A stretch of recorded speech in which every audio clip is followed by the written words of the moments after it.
about Brian Ross has been difficult. I've gone through many drafts. But the word that kept hitting for me was impactful.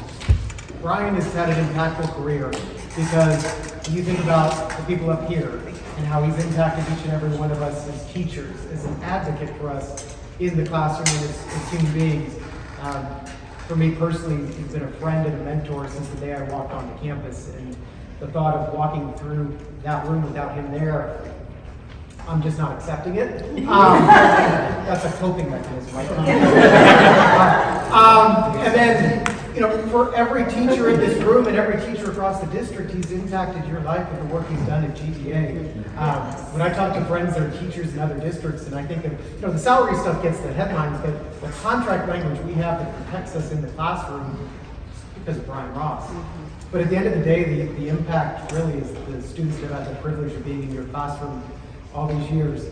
I get to teach the students after they've had Brian, and man, it's exciting every year when we start talking about the New Deal. And they start getting back into the New Deal on trial that Brian does each year. And the arguments start once again, right where they left off a year earlier. And when I told the students that you were retiring, a lot of them came up to me and wanted to make sure that I had some words to pass on from them. So I have some cards for you at your leisure. Now you have some time on your hands. Your students have to say that thank you to you. And I know some other people might to say some words. I'll go. All right, if I can make it through it. One joke Brian and I have in the mornings where I also cut through. When I tell myself, oh, I'm going in early to grade DBQs, it's really, I'm going to talk with Brian and spend time with you. We have this long-standing joke. I went to Point London Nazarene. I'm a Presbyterian. And so Brian, we used to have little jokes about me being a Presbyterian. So I wanted to show you my Bible knowledge. So I wrote down, or I found a verse that, to me, some ancient wisdom literature here that reminds me of Brian. And it goes like this.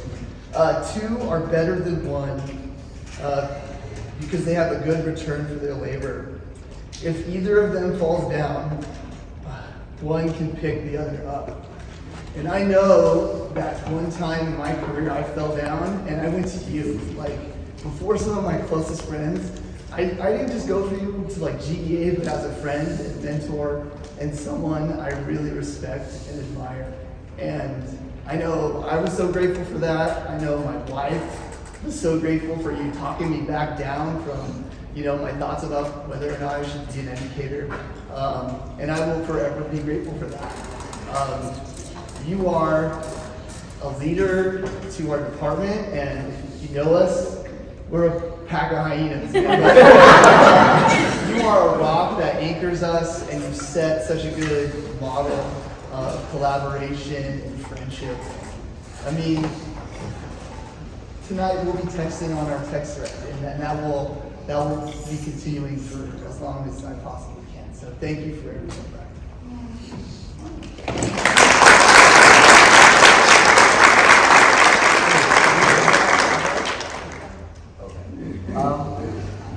Brian, let's say some things that that are obvious. Brian has all of our backs all the time. Brian is, as you can tell, a fashion icon. On a cold, rainy day, I'm out with the biggest jacket possible and an umbrella, and Brian puts on one of these and just walks around campus like this. And he's a history teacher and passionate about our students. But so in my mind, when I put together the fashion part and growing up in the 70s and 80s, and then the history teacher, I can just picture Brian, what kind of music he used to dabble in during those formative years. And I remember as a young teacher, he used to always quote some of these 80s stars. Do you remember this one? He would start, I believe the children are our future. And so I think in my head that he's got this Whitney Houston down, he's got Tina Turner down, maybe Janet Jackson, because he seems to like a headset from time to time. So all of this kind of comes back to that. It was like an ESPN break or something. And you've heard others speak. He's there for all of us. Just a couple of quick memories. Over 10 years ago when we were on the brink of going on strike, and it was all night negotiations and all night. And Brian's taking days off, weeks off, it seems like. And we walk out on break one day, not knowing what happened the night before, and Brian's not at school officially, and he's sitting on a bench, and he looks haggard, and he's unshaven, his hair is just disheveled, he looks like he just had a newborn child. Remember that feeling? You get no sleep. And then it dawned on me years later, he did have children, and it was all of us, and he's going through all these pains for everybody in this room for those negotiations. And we do this school-wide, district-wide, department-wide. He used to invite every single one of us over to his house as soon as we got hired to go through binders and binders and binders of all of his material. He was Google Drive before there was Google Drive. I'm sure he still has it. Not to mention personal things that Josh mentioned, or I know Nikki and I, whatever is in our retirement account, it's because on an airplane, he taught me all about 403Bs and mutual funds back when we used to travel and get to good conferences and have good camaraderie and stuff like that. Some of you remember this. So he's always been there for everybody in all sizes, all time frames across the board. He also is very innovative. And I wish, on one hand, you think maybe that's a little odd to say for somebody retiring, but innovative to the core. He was creating, I don't know if anybody's going to know this one, Curtis Blow, nuclear weapons, Cold War videos to music, like 10 years before YouTube, 15 years before YouTube. Fortunately, he's on his way, because now we all have to do the part where we have to entertain kids' attention spans 30 seconds at a time. So even videos like that would have to be changed, but he knew what he was doing, always ahead of everybody, tech included. So I too have a Bible passage that I'm reading, written by, you guys can join me on this, by Tina Turner. Brian, you are simply the best. Better than all the rest. Better than anyone I ever met. Thank you for the friendship.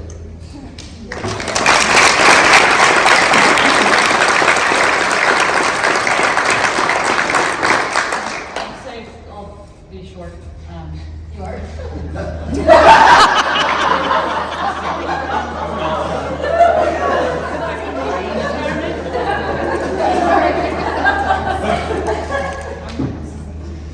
30 years we taught in the same building, and I just want you to know how much I respect you as a person. I think most of us know the amazing things you do in the classroom as a teacher for us as GA, but for me, it's the heartfelt talks we have periodically just about the things that are important to us in life. And I want to tell you how much I appreciate that you always ask about the things that are important to us. You don't say, what's happening in your classroom, it's how are your kids, how's your family? And that says so much about you.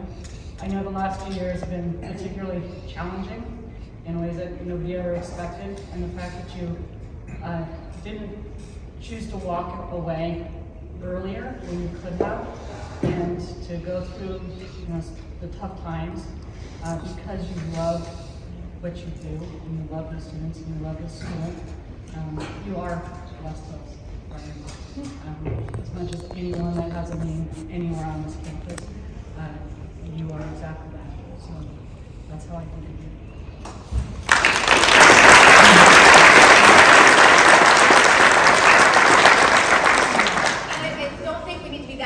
Brian's not getting rid of any of us. We will be calling him, asking him questions. If there's a bell schedule question, Brian. I left temporarily to LCAP, and I was tasked with taking over AP US History. And the first thing I did was, Brian, I need help. I don't know how to do this. And I came back to his class, and he showed me how to do all the tricks and things. I remembered my ASB students loving when they took AP US. And my high school experience with AP US was far different than Brian's students, and I wanted to transfer that. And so you're always going to be our teacher, and so don't not answer your phone.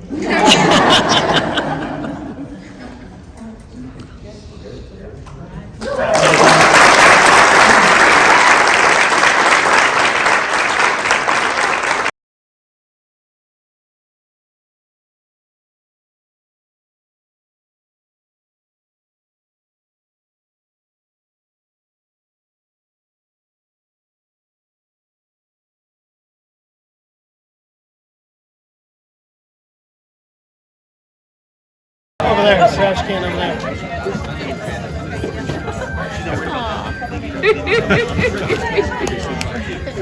And I told them about our lunches. I know. Wait, don't freeze. This is natural.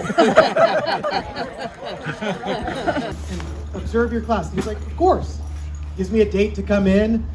And so I'm there and I'm observing before the class starts, and I see that the kids are mulling about. They're loud, they're rambunctious, like any normal high school class.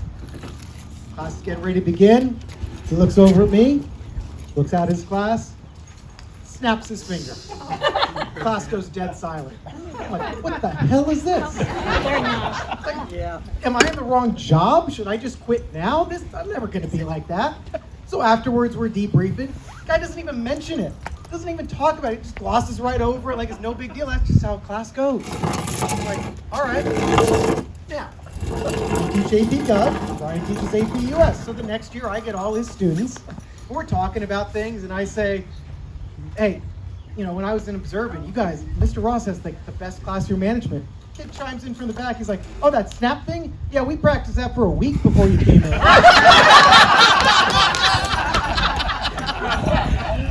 It's at that point I knew that Brian and I were going to be good friends. And, that it helps that we share an office, and early on established that our classrooms were hallways for one another. So as we were coming and going, we would just be in and out of each other's classrooms. And so we talked a lot. We got to the point where we'd just look at each other and we'd say topics. And that was the cue to start in on a variety of things. And we talked about everything. Of course, we talked education. We talked about our students and what they were going through. We would always end up at the same place, lamenting, why do we do this assessment? It's just depressing to us. When we're lecturing, they nod and they smile. And obviously, they get it. Why can't we just do that as what we do for assessment? And that's, for our administrators in the audience, that's how social science uses data to drive instruction. So, education's one topic. We talk pop culture. Brian and I share a lot of similarities when it comes to the shows that we watch. But here's the thing. Brian doesn't like to watch shows every week as they get released. That's beneath him. He likes to save them up for a couple weeks until it's time and he can watch them all in a row. So we'd watch shows together, but not really. So when we're talking about something like Game of Thrones, I'm on episode 8, he's on episode 1, and he comes in all excited to talk about the episode, waxing philosophically about a character. And in my head, I'm like, yeah, don't get too attached. That guy's dead in 2 episodes. But I would sit there and I would nod and I would smile, and maybe that's why we don't use that for assessment. We talk sports. Now, I love basketball. Brian, basketball coach. I love the Golden State Warriors. Brian would always love to talk about the Warrior games the day after, and we come in and we talk about a big game. And I get the coach's perspective from Brian. He'd give me these insights like, Steph Curry is good at basketball. Okay. But in all seriousness, the topic I loved most was talking family. And over the years, we talked the highs and the lows, and we've been through it all. This is a part Brian doesn't know. When my son Jackson was diagnosed with type 1, the first person outside of my family that I talked to about it was Brian. Because I knew that as my life is swirling around, Brian would be that anchor that I needed. And he was there, whatever I needed. Sage advice, someone just to be a sounding board, or someone to just nod and smile and let me know it was all right. You've been my colleague and my mentor for 20 years, but you are my friend for life. And I thank you, Brian.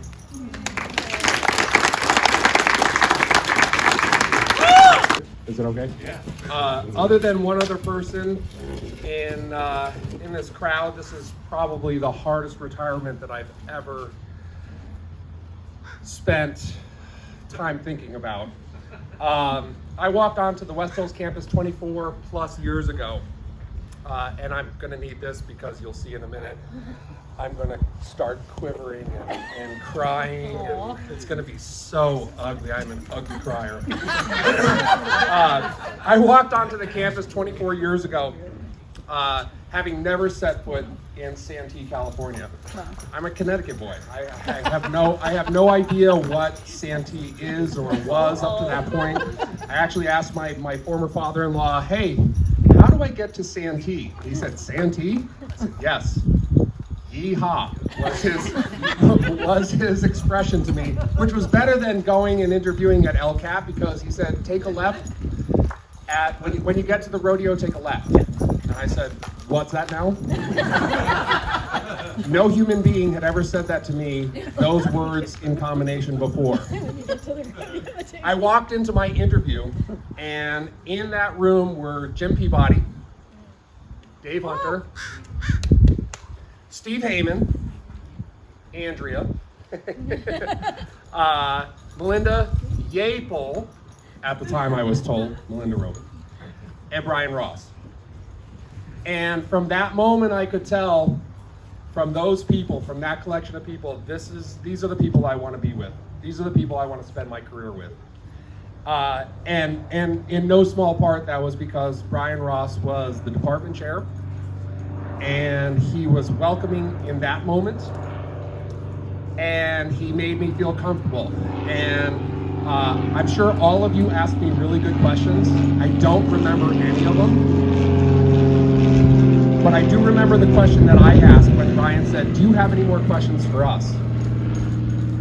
For those of you who are newbies to West Hills, it had a reputation at one time. And the first time that I had ever heard of West Hills was because of a 60 Minutes piece.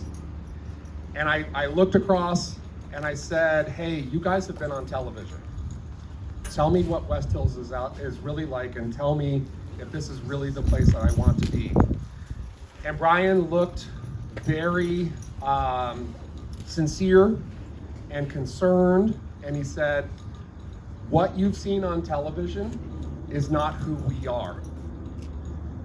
What one group of people decided to do is not what we represent. And he said, if you come here, you will realize that every day that you are a member of West Hills, and every day you are a member of our social science department. And I walked away and I thought, yeah, that's a good answer. Politics guy, right? That's a good answer. But it turns out he was right. When I got hired, Brian welcomed me instantly. And even from the first professional development day, I knew I was in. I won't spoil other people's stories, right down to going and getting Chinese food for lunch. I knew that West Hills was a place for me. He gave me his binders. Those of you who are old enough to know what binders are. He gave me access to his cubbies. If you've ever been into Brian's classroom, into his office, there were just cubbies of stuff. And his only direction was, don't take the last one. Which makes me assume that Brian was not as prepared potentially as we all thought he was, because if we took his last photocopy of his work, he might not know what to do tomorrow. Over the years, Brian, you have been a mentor and a friend and a big brother. Also getting to share an office with you, Melinda originally, Rueben originally, then came Josh and Randy. I was with the cool kids. I was with the kids who helped to shape not only the teacher that I am, but the person that I am.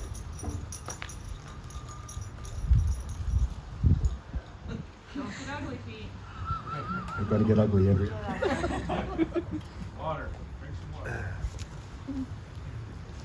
Brian has a great habit of walking into my classroom very sheepishly. I'm sure he does it to you guys too. The doorknob turns. The door opens up this big. And he looks in. And he looks out. And he looks in again. And he knows he's going to walk into my room and he's going to be on show. If students are there, it's the Mr. Ross show. And normally his first statements to me are, yo dude, what's up? Right in front of the kids, yo dude, what's up? Because we're going to be we're gonna be cool. We're gonna talk like the kids. Over the years, we've talked sports, we've talked politics, we've talked life. And when I say that you are more than just a colleague, you're more than just a friend, you're a big brother. And so I'm gonna leave you guys with 2 quotes, actually 3 quotes, that I think represent Brian the most. A mentor is someone who sees more talent and an ability in you than you see in yourself, and he helps bring it out in you. That's been you.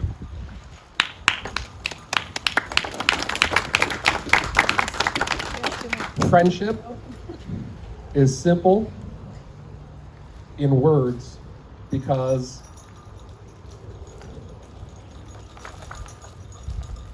it's the relationship that you choose as family, as opposed to the family you're given. Friends are the brothers you weren't born with, but instead chose. You're my brother. And the last one comes from Andrea Young the other day. Brian Ross, you are West Hills High School.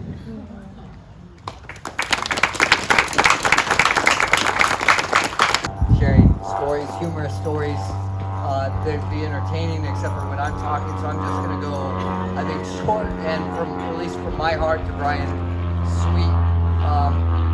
To continue with exactly what Pete said, Brian was like a brother to me. Sometimes, even though not age-wise, more like a father to me. Something. I said not age-wise. Rough. He taught me things that I didn't know growing up, that I wasn't exposed to. Not to open too much of my own book, but growing up, neither of my parents really taught me much or told me much, and I was just kind of on my own.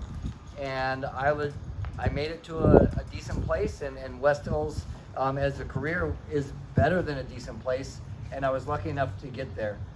Once I was there, he took care of me, and he showed me some things about life, and like that cussing is cool, especially when you're really, really angry. Whether it's about showing up in Sacramento and the hotel telling you your hotel room does not exist, and you're on your own finding a hotel room, to other things, losing in basketball, or what's the story? I was fouled. These are all big stories. You know? I also learned things like you eat the food, no matter what it does to you or how it makes you feel, as long as you enjoy the taste of it. As we sat, and I grew up in Santee, so very sheltered, not like we say about some of our students, not very worldly by any means. And so the first time I had Indian food was across the table from him, and I watched him enjoy Indian food as sweat dripped down all parts of his upper body and head. And I said, "Are you okay?" And he says, "It tastes good." This combined with the cussing, I felt like I was really growing into this. I mean, I don't know, 24, 25 years old. I'm becoming a man now, learning how to sweat while I eat food and maybe cuss. So, or cuss better. Cuss better is the right way. On a much more serious note, he taught me things as a young man that nobody was there for me to learn from. I think I'll just kind of maybe group it all into this one area of later years go on. Nikki's now in my life, and we're starting to have kids, and I'm exploring my faith further, and I start feeling safe to talk to not anybody about this, but Brian about this. And not just because he had his own background, but more so because I could just trust him, no matter what his background was. And I remember the very next day, I mean, we're talking 12 hours since the topic was first broached. There are books that he has broken into my classroom and placed all of his books on all these various Christian topics and this and that, and is Jesus a nut or not a nut, and all these things. on my desk, and I took it on one. What a nice, helpful guy, man. That's quick reactions right there. He's like, this guy needs some help. Here's like 10 books. I didn't want to read all of them. I don't know if I want to read any of them, but he also had 2 houses that are basically next door to each other. So maybe he's just doing some spring cleaning. I don't really know. A little outdated, but could they be? And then ultimately it comes down to this. At some point, he says, what do you read? I say, I need a new Bible. He says, let's go look. This is not like the very next day, this whole elongated conversation that I'm trying to truncate. We eventually make it to a bookstore. He spends time, and this is what I don't understand, is I didn't know that people were so giving they would give up their own time and go to a bookstore, like a bookstore, and look through books with you ad infinitum, like to no end, exhaustively. Here's what this kind of book is. This is what this translation is. This is what this is. You don't want that one. and all of these things. And I was just a sponge wanting to learn it all. And he finally settled on, this is a good one. Based on what you're saying, go for this one. And I said, thank you. And I mean, we were there for about an hour. We bring it up to the cashier, and I'm super excited.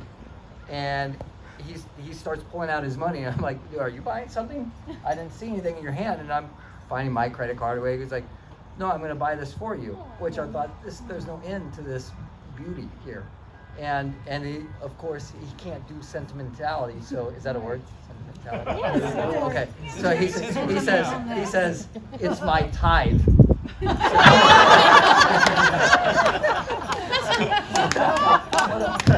Perfect ending to a perfect day. Of course, he's gonna make it humorous like this. Brian, I want you to know I still have that Bible. I still do my best to read that Bible every day, and for all of us, you will live on in every way, in all of our memories, on campus, off campus. But to me, you have a very spiritual place in my heart and in my soul, and my journey would be much different and much for the worse if you were not in my life. And I thank you and I love you. Can you guys hear me back there? Yeah. I do not want to follow Dave Burgess, ever. That would be a mistake. You follow Tom and me. Yeah, exactly. No. Tom said he wasn't going to speak very long. I think that's what he said. And it seems a little bit longer than I want to speak, but whoa, I didn't think I was going to get emotional. Wow. I was at West Hills for 18 years, and wow. I was a here's what happens when you get when you get your first job, right? I think in a lot of places, they hand you your classroom keys, and they're like, go for it, right? So I walk down to my classroom, I get in my classroom, I open the door, and luckily I know some of the people in the department, but it's like, you're alone. And I struggled probably for the first 2 months of teaching, and I think Brian recognized that. And he sent Rueben down to my classroom, right, Rueben? Yeah. Do you remember this? I do. And I've never talked about this in my life, but I knew what Rueben was doing. She was coming down to check on me and determine whether or not I was going to make this job. And a week after that, I was not. I was there to support you. Yes, That's the story we're sticking with. I know what was going on, Rueben. So she slyly said, maybe you should go check in with Brian. Something along that lines. But I went down to Brian. He sat me down. Pete was talking about the binders, all that stuff. I think we probably all experienced it. And Brian sat down with me, and he just took me through what he does. This is what I do. And back then, in the dark ages, we didn't have all the stuff we have on the internet today, right? So it's like, where do you get stuff? You get handed a book, and so Brian really took me through how to develop, a lesson plan, units, and become the teacher. I think I became a pretty decent teacher. Rueben, what do you think? Awesome. Okay, thank you. Just confirming if I made it through. But Brian saved me, essentially. He saved me, and he you know, I don't know if I would have made it without him. From there, I think you can see from all the people that are here today, most of us wanted to be in that department.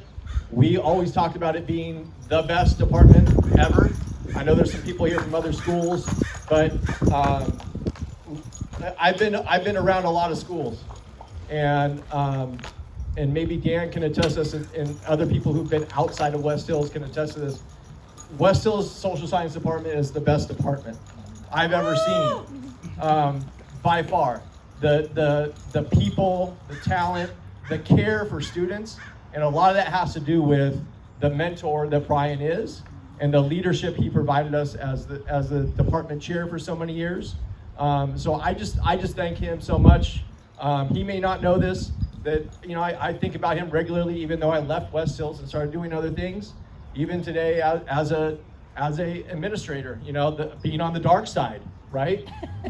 Is we talked about that a lot, and in becoming an administrator, I think daily about what we talked about in West Hills social science department meetings about administrators, about how it should be.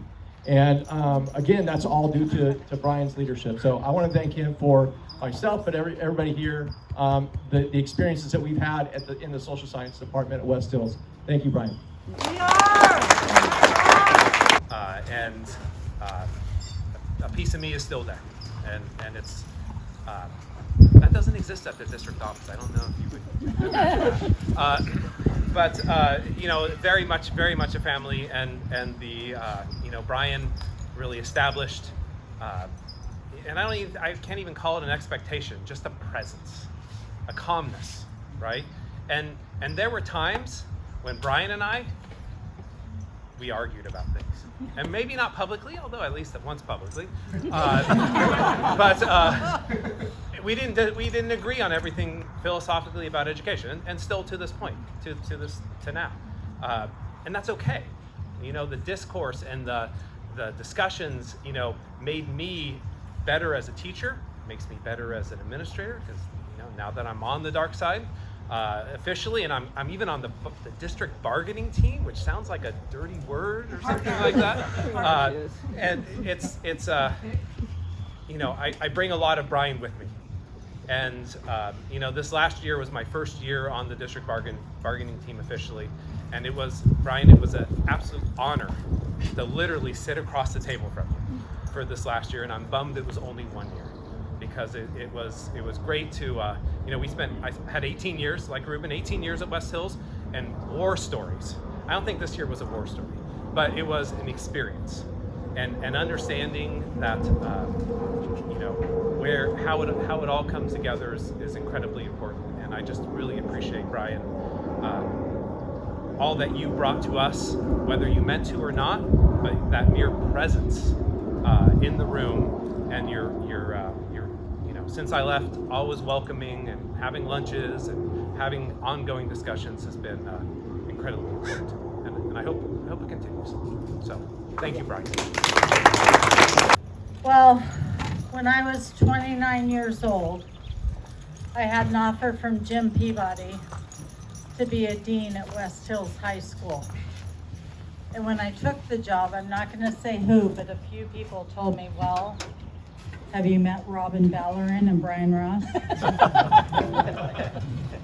And I had only worked in a non-union school district and one other school district where the union got along well with admin. And I'm like, no, I haven't. Who are they? Let's meet them. Let's go. So fast forward, it wasn't supposed to be that exciting. I just needed to understand the union and why was this woman leaving La Costa Canyon, right, Robin? Wasn't that your comment? Why is this woman leaving La Costa Canyon to come to West Hills High School? And everyone, it was because of Brian Ross.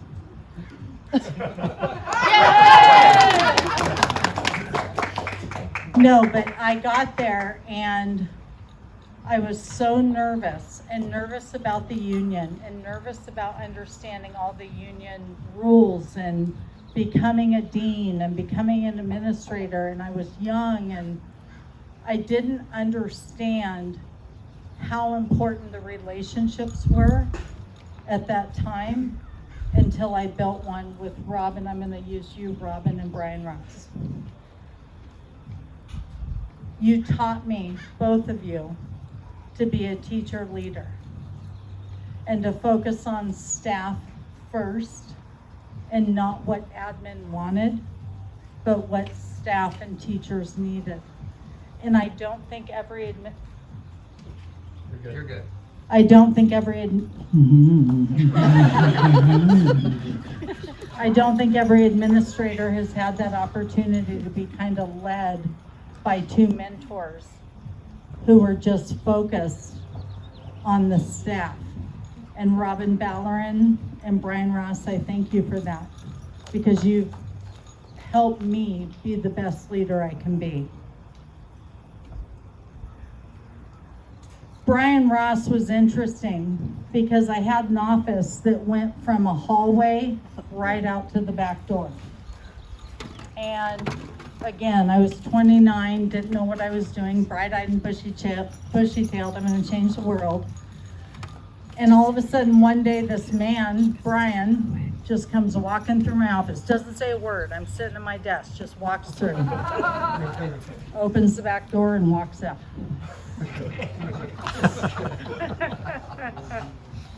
I was like, what? That was Brian Ross. Did I do something? Did I not do something? So the next day, I didn't say anything to anyone because I had no relationship with anyone. The next day, Brian comes through, he goes, just walking through, it's a total sign of respect. Goes right out the back door, and I was like, I made it! I got Brian Ross on my side. This is good. Robin, you coming along? So anyway, one time I got a phone call from a parent. You guys all talk about how great Brian is. Got a phone call from a parent. Hi, Miss Rad, my son said that Mr. Ross confronted him and wanted to take him outside. I'm sorry, who? My son said Mr. Ross wanted to take him outside. They got into a confrontation. Mrs. Smith, that can't be. Mr. Ross would never, ever do that. No, Miss Rad, please understand, my son said, therefore it must be true, that Mr. Ross confronted him and asked him to step outside in an angry fashion. This puts me in an awkward position. So I go down to Brian, nervously. Brian, Scotty's mom said that maybe you confronted him and asked him to step outside. And Brian goes, yeah. What did you mean by that? I wanted him to step outside.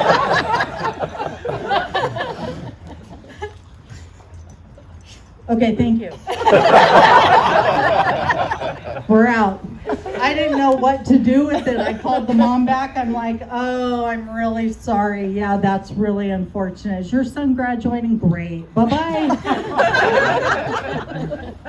And then the other time, I mean, there's many times with Brian, but I was in charge of master schedule, and he came in all hot and heavy going, why can't these 12 social science teachers have 6-period prep? I don't get it. And I said, well, if you move this here and this here and this here and this here and this here and this here, and he goes, Rad, nice job, I understand. And he walked out. And I was like, woo! Like I won some award, because to have Brian Ross's approval was the biggest thing you could have in the world. So Brian, I just want to thank you. You built me as an administrator.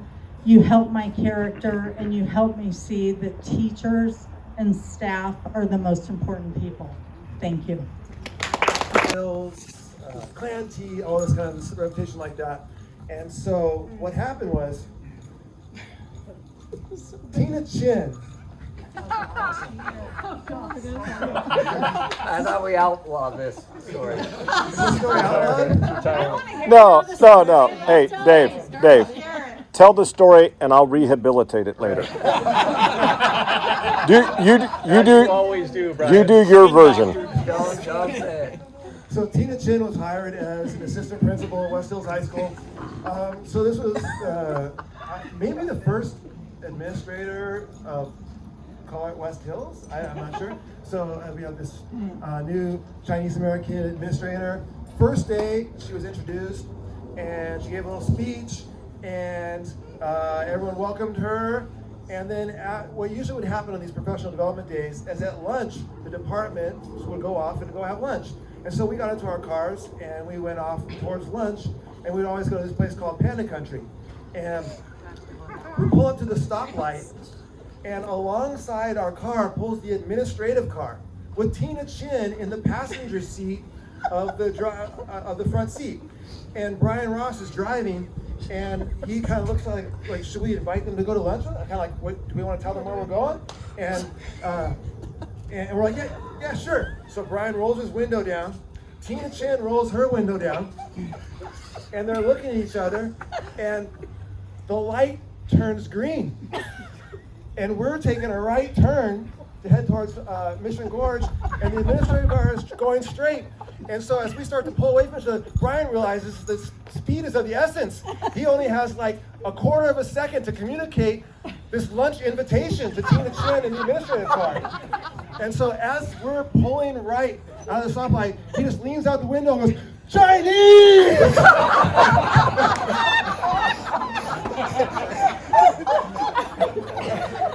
and speeds off down the road.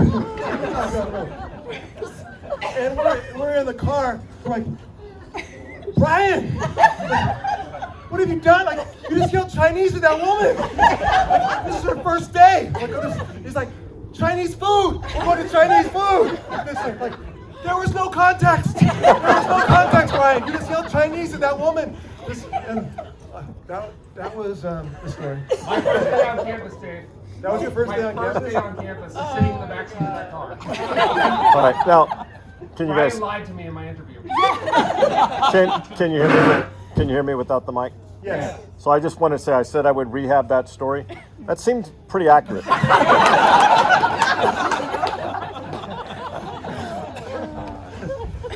It was very accurate, yes. Okay, so to go all the way back, so I know Brian maybe longer than maybe some of you, because in the acknowledgments of my book, I wrote that Brian was a part of 3 of the most significant things in my entire career.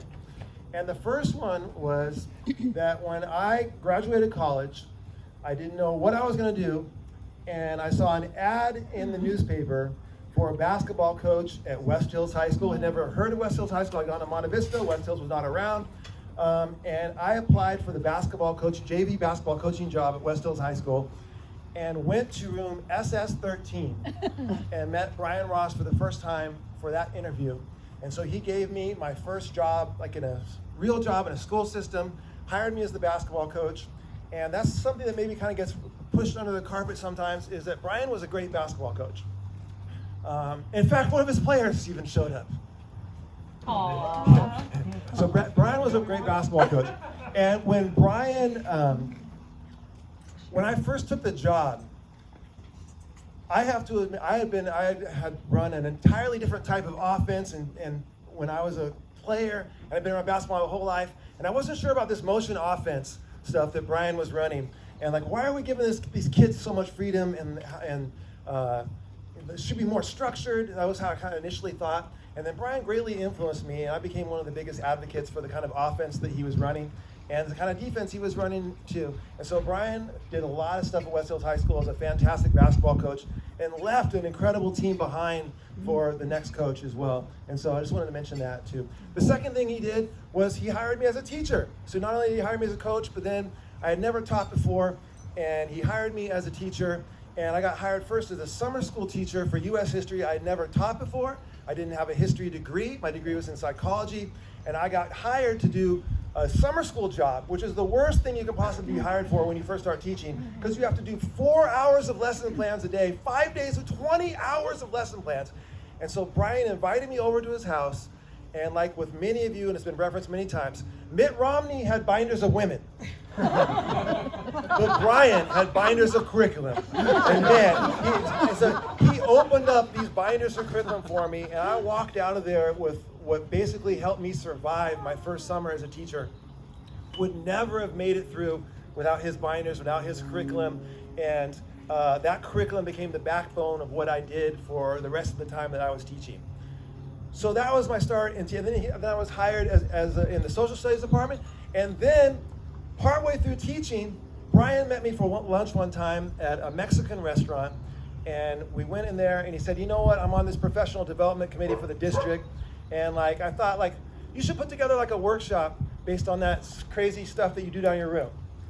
And I said yes, and that changed my life too, because that became the first time that I did a professional development workshop at the Summer Institute in the Grossmont district in I think 2005. And that workshop that I put together that summer for that thing that Brian had brought to me was what became eventually the book and all that stuff, and that started down that path too. So the 3 of the most significant things that ever happened in my career, I trace right back to Brian. And this whole thing with the department, you had to have thick skin to be in our department. Like, I think that's why Paul Cosamatis did. I wondered I mean, I do remember that a couple drinks into a department party, I did get her to get down on the floor and do the splits though. But that was that was the same department party where something came out of Rueben Hoffman's mouth that it still comes up occasionally in therapy. Don't say it, Dave. There's children. These department parties were so wild that on that particular incident, the fact that a 3-legged dog was present was like the 5th best story of the whole thing. And so, but his leadership in the department we are some big ego, big personality, totally diverse set of teachers, and to weave that all together into something incredible is amazing.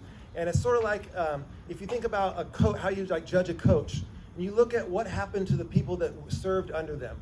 Like what happened, how many head coaching jobs were developed from that coach, and you look at Brian and with the people that he developed as a part of that department and see what they did after that, it's absolutely incredible. And if you think about someone like Phil Jackson with the Bulls, like think about those egos and those different personalities and misfits that had to become the Chicago Bulls.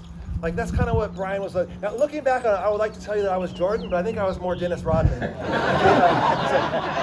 And so like from like a Bentley to a Ballerin, a Cambou to a Carmen. And by the way, where's Randy? Carmen, Electra, was in Naked Movie with Christian Slater. Was in Murder in the First with Kevin Bacon. That's a 2 Bacon score right there. All right. From Carmen to Cambou. From a Dan Sutton to a Dan McDowell. Like a Dan Sutton walking around in his historically accurate costuming and reenactments, and now I would have to see this guy walk by me in my costume, looking down at my New Balance tennis shoes and my digital watch with disdain and judgment. I can still feel the heat of that disdain to a Dan McDowell, this technical wizardry. From a Melinda to there's only one Melinda. All right, so to dealing with this new educational product called the Morrison, where like you throw it to El Cap and it comes right back. And an Andrea Young to a Michael Hall who liked him young.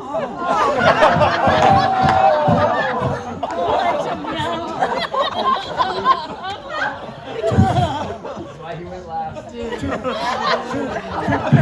Pound for pound, the strong strongest man alive, Tom Vanderhyde, to the petite Rueben Hoffman.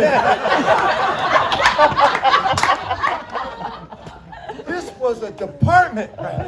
Oh my goodness. And like looking back on it, like Brian also had to like pull us through. Now, I don't know if you know this, but there was one point where there was a attempted coup from a communist bloc of teachers. Professional learning comrades trying to bring socialist policies of collaboration, cross-curricular connections, and like 9, 10, 11, 12, like trying to have some sort of semblance of order in what we teach. And yeah, so this communist takeover was beaten back, and the rugged individualism and free enterprise of Brian Ross prevailed. By the way, the leader of this movement was last seen Putin in time in the dark room of the West Hills Photography Lab. This is a little bit of a stretch. I'm sorry. I may or may not have done a little. Too far, Dave. I may or may not have done a little cocaine in the car before I came in. Whew, yeah. All right. Yeah. And so, and we were able to get back to our factories and continue to produce Will Heights widgets. And so, so that's a rare callback right there. But most importantly, when I think about Brian, I think that he epitomized what it was to be a teacher. Someone who cared so deeply about his craft and about the kids, and who cared how things like history were taught, and knew that he was going to be shaping young people and how they're going to go on and navigate their life because of the presence of a teacher in their lives like Brian. And there was a documentary series called Eyes on the Prize. And in this civil rights documentary series, they talk about Malcolm X being assassinated in 1965. And they're talking about the impact of Malcolm. And they're talking about his funeral and how many people showed up and what Malcolm meant to them. And there's a historian by the name of Peter Bailey. And this is what he said. And I cannot think of this line without thinking about Brian. Peter Bailey said this. He said, "He was a master teacher. And there's no greater loss to a community than the loss of a master teacher." And that's what we're talking about right now. Not in losing him to life, but losing his presence at West Hills and in the Grossmont district. This is the loss of a master teacher. A staggering loss, only surpassed maybe by the enormity of the impact that he had on so many people here, countless kids who came through his classroom.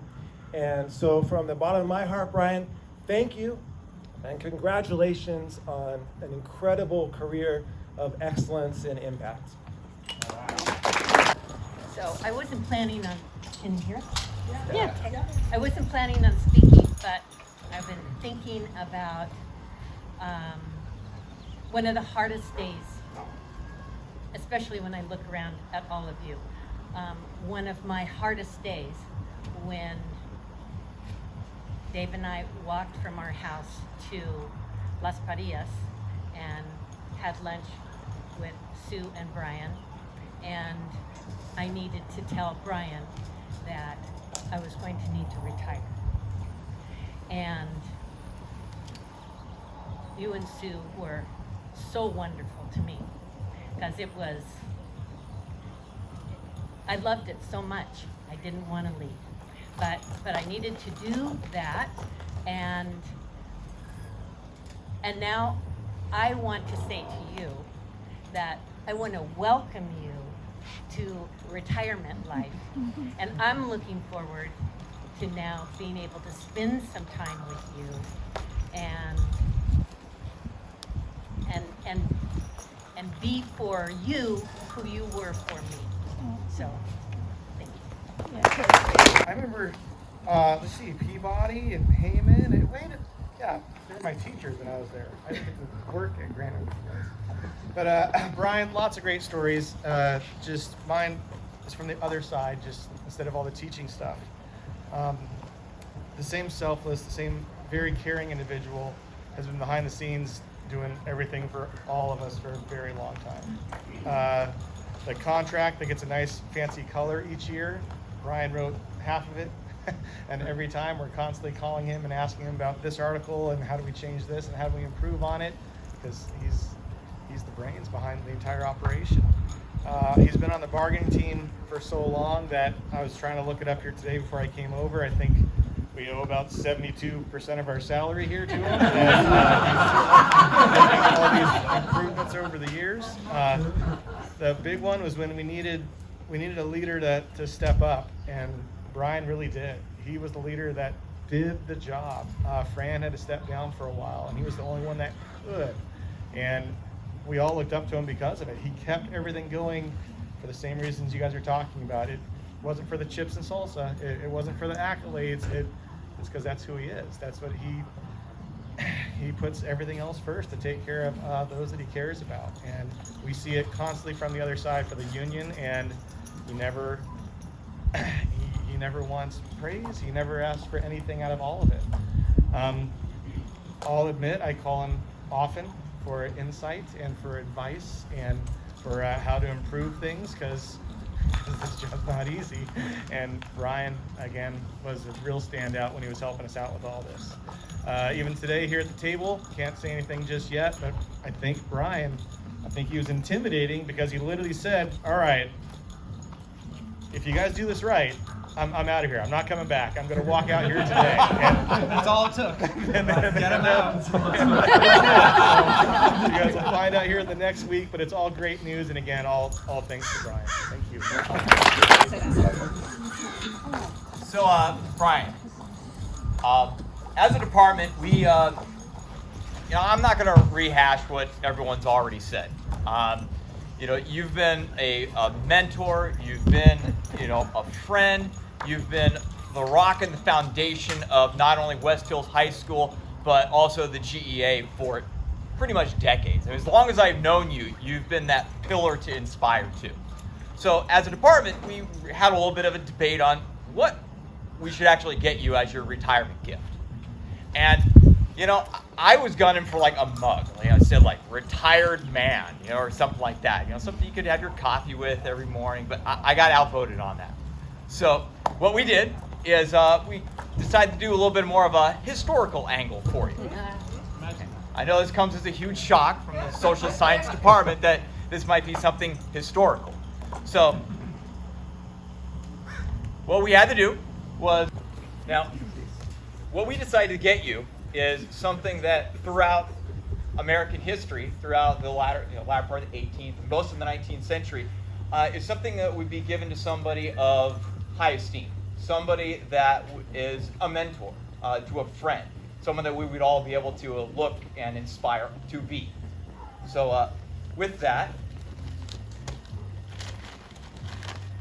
I know exactly what it is. It's obvious from that speech what it is, right?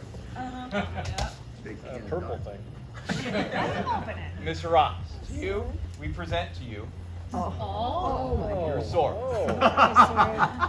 Wow. Can you guys hear me? He's got a sword. Yes. By the way, that's a miracle right there. If you guys know what I've been through, that I'm talking crazy. Yep. I actually saw this on your Facebook page. Nope, not that's that not sword. the one? Nope. Oh, okay. There are many swords. We even have one. That's right. I'm presenting to Brian Ross from your friend from West Hills Social Science Department. Have to.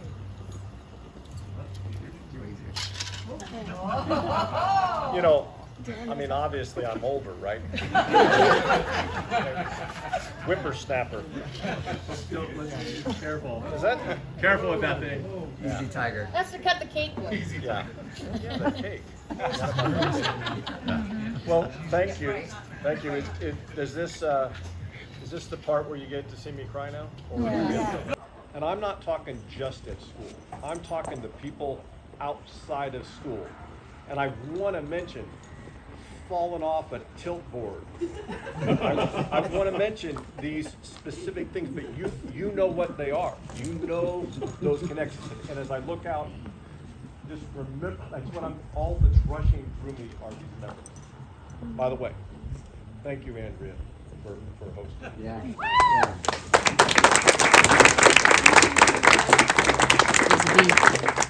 So, it's a weird thing. Many of you have already been retired.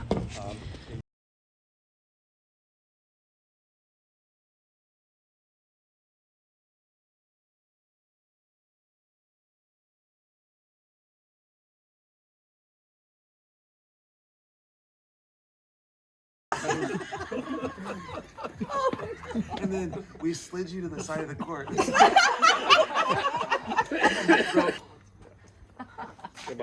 My jack shot you were. Yeah. Oh, that's great.